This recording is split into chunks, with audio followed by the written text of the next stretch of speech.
अस्सलाम वालेकुम dear students, this is Ahmad Raza Mir, principal of ARTT business school. Sir, आज हमारा एजेंडा ये है कि हम इम्पेयरमेंट के स्टैंडर्ड को समराइज़ करें और एक कॉम्प्रीहेंसिव एग्जांपल एक या दो ऐसी देखें जिसमें आपको डिटेल में इम्पेयरमेंट टेस्टिंग इम्पेयरमेंट की कैलकुलेशन करना आ जाए। रिवर्सल हम इससे पहले वाली वीडियो में देख चुके हैं, मैंने वीडियो जो है वो ऑलरेडी कल अपलोड कर दी थी। आज की वीडियो के लिंक के साथ वो भी अपलोड कर दूंगा मज़ीद दोबारा एक दफ़ा, ताकि आपके पास पूरा ट्रैक रहे। ठीक है जी। अच्छा जी सर, सबसे पहले सर हम सर डिस्कस करने जा रहे हैं। हमारे पास सर जितने एसेट्स हैं जिनकी इम्पेयरमेंट टेस्टिंग IAS 36 में होती है, ठीक है जी। आपके लेवल पर ऐसे दो ही एसेट्स हैं जिनकी टेस्टिंग इम्पेयरमेंट की टेस्टिंग IAS 36 में होती है। एक आपके इंटेंजिबल्स हैं, एक आपके जो है प्रॉपर्टी प्लांट एंड इक्विपमेंट है। कुछ फाइनेंशियल एसेट्स भी इसमें टेस्ट होते हैं, आपके कोर्स का पार्ट नहीं है। सिर्फ इतना याद रखना है, PP की इम्पेयरमेंट IAS 36 में, इंटेंजिबल्स की इम्पेयरमेंट IAS 36 में। डन। तो सर दो किस्म के एसेट्स हैं सर हमारे पास जिनको हमने देखना है, जिनकी इम्पेयरमेंट IAS 36 में होती है। एक वो जिनकी इम्पेयरमेंट का रिव्यू, मैं इसको नाम दूंगा impairment review, sir every year होता है।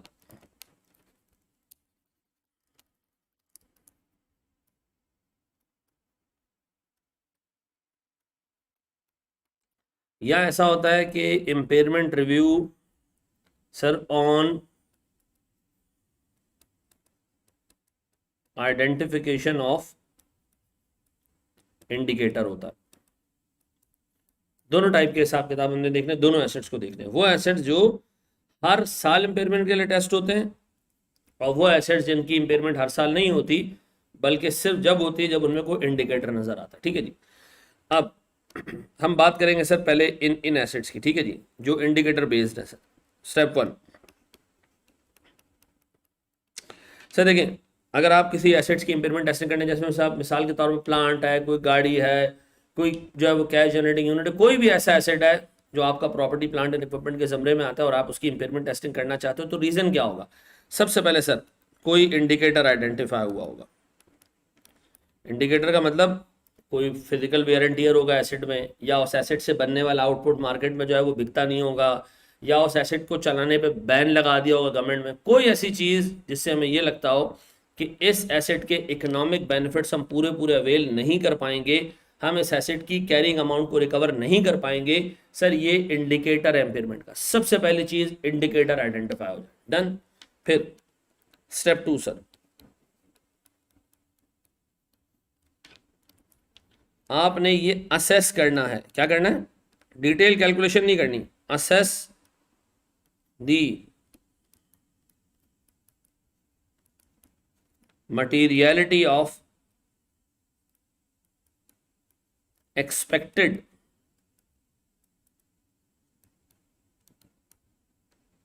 इम्पेयरमेंट। तो फिर आपने क्या करना है? सबसे पहले इंडिकेटर आइडेंटिफाई हो गया। मिसाल के तौर पर आपको लगा ये फोटोकॉपी की मशीन जो है वो ख़राब है, हम इससे फोटोकॉपी बना के बेचते हैं। ये फोटोकॉपी की मशीन से जो आउटपुट निकल रहा है वो मार्केट में उससे अच्छे फोटोकॉपियर आ चुके हैं, इससे अच्छा हिसाब किताब आ चुका है, इस पर बैन लग गया। गवर्नमेंट पाकिस्तान कह रही है आइंदा के बाद कोई फोटोकॉपी नहीं बेचेगा, हम जो है वो सॉफ्ट कॉपी को प्रमोट कर रहे हैं। इकोनॉमिक जो है वो हालात भी सही मुल्क के नहीं है, महंगा आता है कागज़, इंपोर्ट पे प्रेशर पड़ता है, प्लस इन्वायरमेंटली सही नहीं है। तो सर हमने सोचा कि हम बंद कर देते हैं इसको, हमने सोचा कि हम इस एसेट से अब स्टूडेंट्स के लिए प्रिंट आउट निकालेंगे, कुछ और काम में लगा देंगे। लेकिन सर सीधी सी बात है, इंडिकेटर है कि इससे मिलने वाली वैल्यू अब कम हो जाएगी। ठीक है जी। अब इस एसेट की वैल्यू वो नहीं रही जो हम सोच रहे थे। अब आप सोचो कि इस एसेट को अगर मैं इम्पेयरमेंट के लिए टेस्ट करूंगा, तो इससे जो निकलेगी इम्पेयरमेंट, क्या वो कंपनी के लिए ओवरऑल मटेरियल होगी? अगर जवाब आता है हाँ, तो फिर आप अगले स्टेप पे जाएं। अगर जवाब आता है मशीन खुद 50,000 रुपए की है, ठीक है जी, कबाड़ की वैल्यू में भी जाएगी तो 40 में बिक जाएगी, वो इम्पेयरमेंट लॉस निकलेगा भी तो 8-10 हज़ार रुपये का निकलेगा, कंपनी बिलियंस ऑफ रुपीज़ की है, तो सर फिर हमारे लिए ये इम्पेयरमेंट दो मौजूद है इस एसेट में, लेकिन हम उसको टेस्ट नहीं करेंगे, हम कहेंगे भाड़ में गया, छोड़ो, इतना छोटा इम्पेयरमेंट है, निकल भी आएगा तो कोई मीनिंगफुल बात नहीं होगी। तो सर आप पहले इंडिकेटर आइडेंटिफाई किया, फिर आपने सोचा कि इसमें एक्सपेक्टेड इम्पेयरमेंट मटीरियल होगी या इमटीरियल होगी। अब डिसीजन ये आता है कि जी मटीरियल होगी, तो फिर मैं जाऊंगा किस पे? स्टेप 3 पे। उसमें क्या करूंगा सर मैं? Calculate value in use and fair value less cost to cell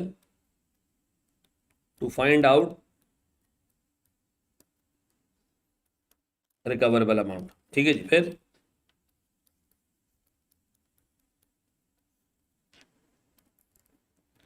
recoverable amount निकाल लिया, फिर कैरिंग अमाउंट को अप टू डेट कर लें, यानी जिस दिन आप इम्पेयरमेंट टेस्टिंग कर रहे हो उस दिन तक का डेप्रिसिएशन बुक कर लें। फिर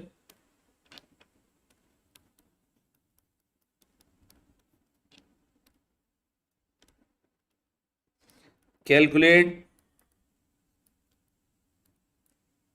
impairment as carrying amount minus recoverable amount. अगर ये पॉजिटिव अमाउंट है तो ये क्या है, इम्पेयरमेंट है ऐसा। और अगर इम्पेयरमेंट है तो हम उसकी क्या करें, जनरलाइजेशन कर लें। ये 5 स्टेप्स याद रहेंगे। इंडिकेटर आइडेंटिफाई करो, एक्सपेक्टेड इम्पेयरमेंट की मटीरियलिटी चेक करो, अगर मटीरियल है तो रिकवरेबल अमाउंट कैलकुलेट करो, कैरिंग अमाउंट को आप उस डेट तक ले आओ जिस डेट पे इम्पेयरमेंट टेस्टिंग हो रही हो। फिर क्या करो, फिर क्या करो जनाब, इम्पेयरमेंट बुक कर लो। सारे के सारे एसेट्स में sir impairment testing indicator based होती है, सिवाय 3 एसेट्स के। उन 3 एसेट्स में हम क्या करते हैं, इम्पेयरमेंट टेस्टिंग हर साल करते हैं। ठीक है जी, हर साल, हर साल, एवरी ईयर। शॉर्ट में बताऊंगा सर, हर साल इम्पेयरमेंट टेस्टिंग किसकी होती है। नंबर 1 गुडविल की। आपके लेवल पर इसको मैं डिटेल में डिस्कस नहीं करूंगा क्योंकि ये सिर्फ थ्योरेटिकली आपके कोर्स में। गुडविल की। नंबर 2 ऐसा इंटेंजिबल, ऐसा intangible which is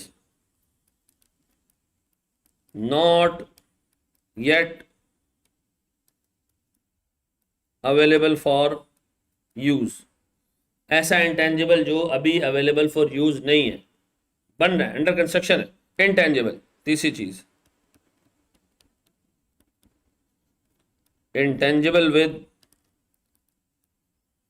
indefinite life. ऐसा इंटेंजिबल जिसकी लाइफ का अंदाजा लगाना मुश्किल है, इम्पॉसिबल नहीं है, मतलब अंदाजा लगाना मुश्किल है, ये नहीं कि कयामत तक रहेगा, ऐसा नहीं है। उसकी लाइफ इनडेफिनेट है, इनफाइनाइट नहीं है। तो जो इनडेफिनेट लाइफ है, ठीक है जी, हमें नहीं पता कि सर एग्जैक्टली लाइफ कितनी है, तो हम उसको अमोटाइज या डेप्रिशिएट नहीं कर सकते, तो हमें उसकी हर साल क्या करनी पड़ेगी, इम्पेयरमेंट टेस्टिंग करना पड़ेगी। Same is the case with goodwill, वो डेप्रिशिएट नहीं होता, वो अमोटाइज नहीं होता, तो उसकी इम्पेयरमेंट टेस्टिंग करना होती है। Same is the case with intangible which is not yet available for use. Available for use होगा तो अमोटाइजेशन या डेप्रिसिएशन होगा, जब तक नहीं है तो हम क्या करेंगे, हर साल इसकी इम्पेयरमेंट टेस्टिंग करेंगे। याद रखिएगा ये तीनों में एक चीज़ कॉमन है, ये तीनों इंटेंजिबल्स के लिए है ऐसा। अब बताएं सर, ये थ्योरेटिकल बैकग्राउंड आपको याद रहेगा पक्का। हम एक स्टेप आगे बढ़ें।